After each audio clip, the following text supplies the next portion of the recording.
বন্ধুরা, welcome back to my channel. আমার আরও একটা নতুন ব্লগ ভিডিওতে তোমাদের সবাইকে অনেক অনেক স্বাগত। আশা করছি তোমরা সবাই খুব ভালো আছো, আর আমিও খুব ভালো আছি। যদিও ব্লগ ভিডিওটা নিয়ে আসতে অনেকটা দেরি হয়ে গেল, বারবার তোমাদেরকে প্রমিস করি যে খুব তাড়াতাড়ি ব্লগ ভিডিও নিয়ে আসবো, কিন্তু ওই সময়ের অভাবে সত্যিই টাইম পেয়ে উঠি না। তো যাই হোক, আগের যে ব্লগ ভিডিওটা আমি তোমাদের সাথে শেয়ার করেছিলাম, সেটা আমার বাড়ির আশেপাশে সূর্যমুখী ফুলের প্রচুর গাছ ছিল, আর বাগান ভর্তি সূর্যমুখী কেমন দেখতে লাগে আর কতটাই বা সুন্দর, সেটাই তোমাদের সাথে শেয়ার করেছিলাম।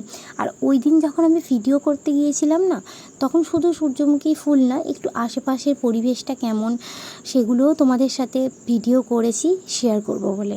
তো চলো আজকে ভিডিওটা দেখতে থাকো, আশা করছি তোমাদের ভিডিওটা খুব ভালো লাগবে। আর এখন যত দূর চোখ যাবে শুধু দেখবে চারিদিকে সবুজে সবুজ, কারণ আমি একদম একটা গ্রামের পরিবেশের মধ্যে রয়েছি, আর চারিদিকে যেদিকেই চোখ যাক না কেন সবুজ ছাড়া কিছুই দেখতে পাবে না। আর সবুজ মাঠে ধানে ভর্তি, আর এখন সবে ধানের শীষ ছোট ছোট বেরিয়েছে। গ্রাম তো সবাইরই খুব ভালো লাগে, আর প্রকৃতির মাঝখানে এরকম থাকতে পারাটা সত্যিই খুব আনন্দ এবং একটা অন্যরকম ফিলিংস দেয়। আর এই পড়ন্ত বিকেলে এরকম ফাঁকা মাঠের মাঝখানে, আর আজকে এত হাওয়া হচ্ছিল না, দেখছো গাছেগুলো কত দুলছে, প্রচুর হাওয়া ছিল, আর একদম সন্ধে সন্ধে প্রায় নেমে এসছে। এতটা ভালো লাগছিল, সেটা আমি তোমাদেরকে বলে বোঝাতে পারবো না। আমরা যতই কি বলো তো আর্টিফিশিয়ালি একটা গ্রাম তৈরি করার চেষ্টা করি, শহরের মধ্যে একটা এক টুকরো গ্রাম বা কোনো কিছু আর্টিফিশিয়াল একটা প্রকৃতি নিজে থেকে তৈরি করা, দুটোর মধ্যে কিন্তু একটা অনেক ডিফারেন্স থাকে। অতটা সাজানো গোছানো সুন্দর হয় না প্রকৃতির নিজের জিনিসটা, কিন্তু তার মধ্যে যে একটা ন্যাচারাল ব্যাপারটা থাকে সেটা কিন্তু আর কোনো কিছুতেই পাওয়া যায় না। আর আজকের এই যে গাছগুলো দেখছো, এগুলো রয়েছে করমচা গাছ। যে করমচা তোমরা দেখো কেকের মধ্যে দেওয়া থাকে, ওগুলোকেই ফুল এগুলো। আর করমচার ফুল যে কতটা সুন্দর হয় আমি এখানে এসে দেখেছি।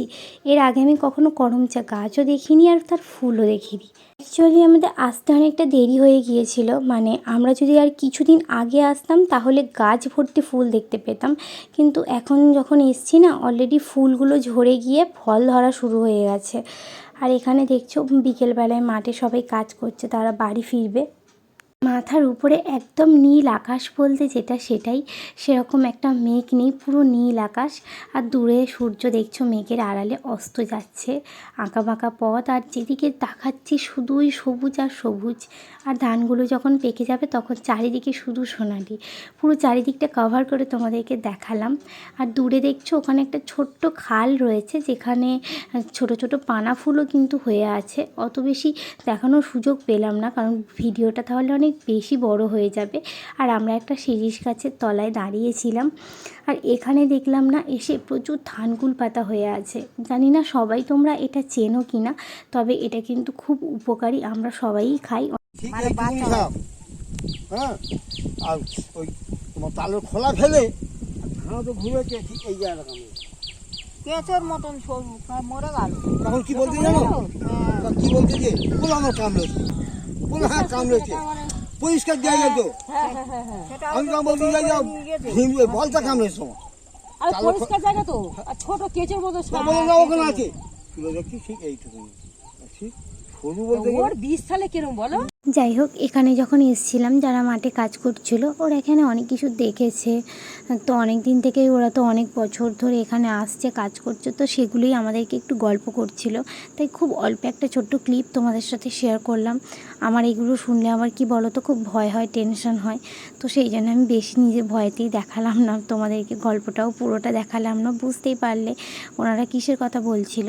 আর এখানে প্রচুর লম্বা লম্বা সারি সারি সুপারি গাছ রয়েছে। আর এখন আমরা বাড়ি ফিরে যাচ্ছি, যাওয়ার পথে দেখলাম এই একটা গাছ। তো দূর থেকে গাছটাই দেখলাম, কোনো পাতা নেই, অপূর্ব লাগছিল সুন্দর গাছটাকে।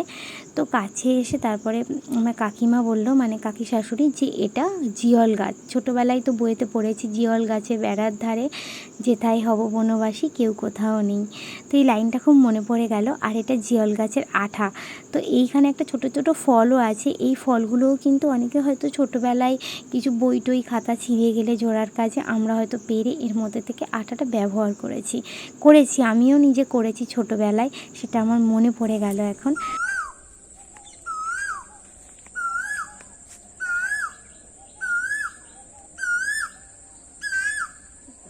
আজকের মতো ব্লগটা এখানেই শেষ করছি, ভিডিওটাকে আর বেশি বড় করছি না।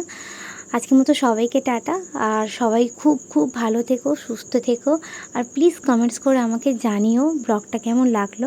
নতুন একটা ভিডিওতে তোমাদের সাথে আমার খুব তাড়াতাড়ি দেখা হচ্ছে, ততক্ষণ সবাই খুব ভালো থেকো।